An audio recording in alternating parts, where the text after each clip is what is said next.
अपनी अक्लमंदी इस्तेमाल करके इंसान सब कुछ हासिल कर सकता है। होशियार राजकुमारी। एक लोक कथा। एक राजा था, उसकी एक बेटी थी। वह बहुत ही सुंदर थी। वह हाजिर जवाब और बोलने में बहुत ही चतुर थी।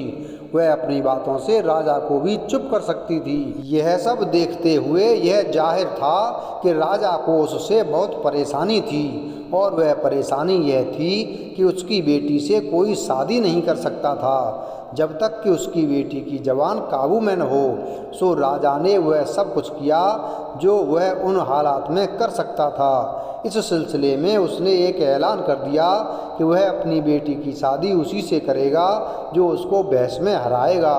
यह सब आसान तो नहीं था, पर फिर भी बहुत से राजकुमार वहाँ अपनी अपनी किस्मत आजमाने आए, और इतने सारे राजकुमार वहाँ आए कि लोग देखकर दंग रह गए। जैसे ही एक उम्मीदवार हारकर महल छोड़कर जाता था, दो और आ जाते थे। जब इतने सारे राजकुमार राजकुमारी का हाथ मांगने आ रहे थे, तो राजकुमारी की दासी को जैसे वह पहले बनाया करती थी, राजकुमारी के बालों को वैसे ही बाल बनाने का समय ही नहीं मिल पा रहा था। राजा की इस घोषणा से पहले राजकुमारी के बाल बहुत सुंदर थे, पर अब समय न मिलने की वजह से उनकी खूबसूरती कम होती जा रही थी। और जब से यह बातचीत शुरू हुई थी तब से, क्योंकि राजकुमार बहुत सारे थे, इसलिए यह बातचीत दिन के साथ रात में भी चलती थी, तो राजकुमारी को पूरा आराम भी नहीं मिल पाता था। इसलिए उसकी आंखों के नीचे गहरे गड्ढे भी पड़ गए थे। बातचीत में हर एक के साथ वह जीत जाती, इसलिए हर राजकुमार को महल छोड़कर जाना ही पड़ जाता। इस चक्कर में महल के रोजाना के कामकाज में रुकावट आने लगी, क्योंकि महल में रोज बहुत सारे आदमी आते। हालत इतनी खराब हो गई थी कि राजा को एक और ऐलान करवाना पड़ा। कोई भी नौजवान जो राजकुमारी से शादी की इच्छा से महल में आता है, वह अगर राजकुमारी से बहस में हार गया तो उसको कड़ी से कड़ी सजा दी जाएगी। राजा की इस नई घोषणा से आने वाले नौजवानों की गिनती में एकदम से बहुत उतार आ गया। पहली बार राजकुमारी बहुत दिनों के बाद मुस्कराई। बहुत दिनों के बाद उसने अपने बाल अपने तरीके से बनवाए, पर राजा के चेहरे पर मुस्कुराहट नहीं थी। वह सोचने लगा, अगर मेरी बेटी को कोई नहीं हरा सका तो मेरी बेटी तो कुंवारी ही रह जाएगी। उसी समय कुछ ऐसा हुआ कि एक नौजवान भिखारी ने राजा का यह ऐलान सुना, तो उसने सोचा, मैं राजकुमारी से बहस में अच्छा क्यों नहीं हो सकता। अगर मैं जीत गया तो मुझे महल में रहने को मिल जाएगा, और अगर मैं हार गया तो देखता हूँ कि राजा मुझे क्या सजा देता है। यह सोचकर वह भिखारी राजा के महल की तरफ चल दिया। जब वह जा रहा था तो रास्ते में उसने एक मरा हुआ कौवा देखा। उसने उसको देखकर मज़ा लेते हुए सोचा, क्या पता यह किस काम आ जाए, और उसने वह कौवा अपनी जेब में रख लिया। वह फिर महल की तरफ चल दिया। आगे जाकर उसको बीच सड़क पर पड़ा एक पुराना टब मिला। उसको देखकर उसे याद आई कि उसकी माँ ने कहा था कि कोई भी चीज़ बर्बाद नहीं करनी चाहिए, चाहे वह टूटा हुआ टब ही क्यों न हो। क्या पता यह कब काम आ जाए। यही सोचकर उसने वह टब उठाकर अपनी पोटली में रख लिया और फिर आगे चल दिया।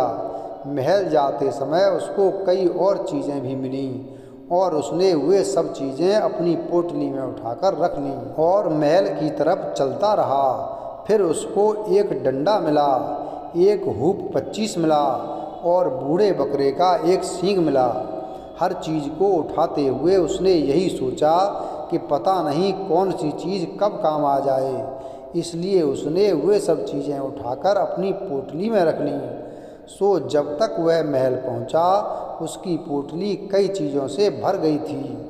जब वह महल के दरवाजे पर पहुंचा तो वहां खड़े दरबान ने उससे पूछा, तुम यहाँ क्या कर रहे हो?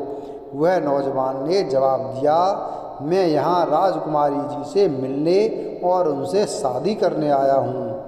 क्या तुम अभी भी मुझसे बदतमीजी से बात करोगे, जबकि मैं तुम्हारा होने वाला राजकुमार हूँ? यह सुनकर तो वह नौकर बहुत जोर से हंस पड़ा और बोला, हमारी इतनी सुंदर राजकुमारी तुमसे शादी क्यों करने लगी? इससे पहले कि राजा के सिपाही तुमको देख लें तुम यहाँ से भाग जाओ। पर वह नौजवान भिखारी तो वहाँ उस नौकर की ना सुनने के लिए नहीं आया था। सो उसने उससे प्रार्थना की कि वह कम से कम राजकुमारी को यह तो बता दे कि कोई उससे शादी करने की इच्छा से खड़ा है। काफ़ी मिन्नतों के बाद वह नौकर उसको अंदर ले जाने के लिए राजी हो गया। राजकुमारी को भी कई हफ्ते बीत गए थे किसी से बहस किए। सो उसने उस नौजवान की प्रार्थना मान ली और उसको अंदर बुला भेजा। जैसे ही उस नौजवान ने राजकुमारी को देखा तो वह बोला, सलाम ओ मेरी राजकुमारी, जिसके हाथ और दिल दोनों बर्फ के हैं।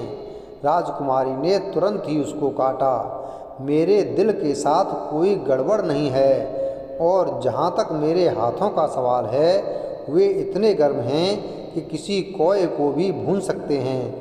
राजकुमारी ने सोचा कि उसकी यह बात उस नौजवान को चुप कर देगी, पर उसको तो यह पता ही नहीं था कि वह नौजवान कितना होशियार है या फिर उसकी पोटली के अंदर क्या है।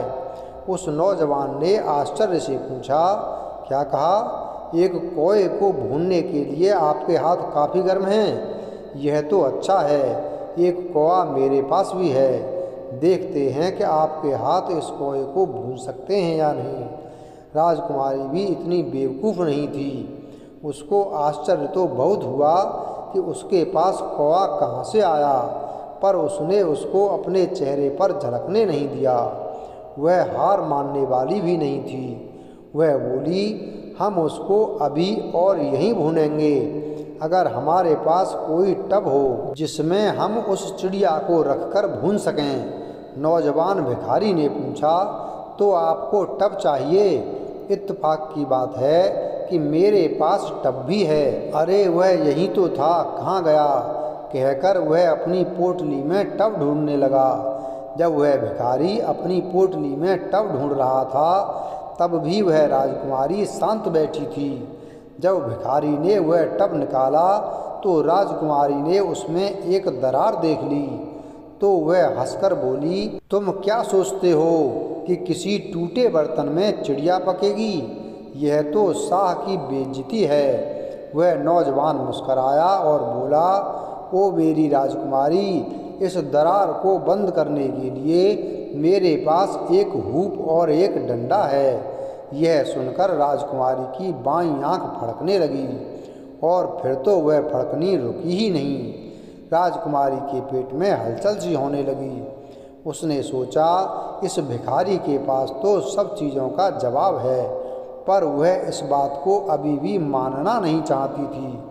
वह बोली, ओ भिखारी, तुम तो बड़े चिकने हो। तुम मेरे शब्दों को टेढ़ा कर देते हो और तुम किसी भी तरह फांसे नहीं जाते। भिखारी मुस्कराया, चिकना और साथ में टेढ़ा भी? ओ राजकुमारी, शायद ऐसा कुछ मेरी पोटली में भी है। हाँ, यह है ना वह।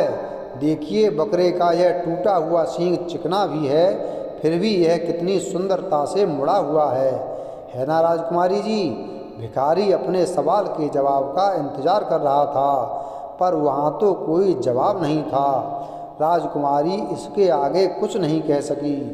राजा के साथ सारे लोग आश्चर्य में पड़ गए। राजा ने अपने ऐलान के मुताबिक अपनी बेटी की शादी उस भिखारी से कर दी।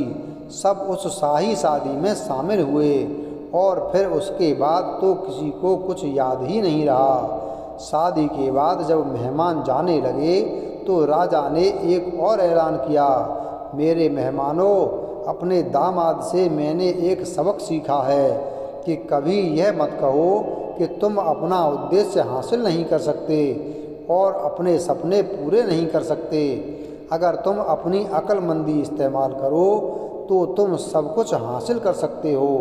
वीडियो अगर पसंद आया हो तो वीडियो को लाइक करें, चैनल को सब्सक्राइब करें और बेल आइकन प्रेस करें। धन्यवाद।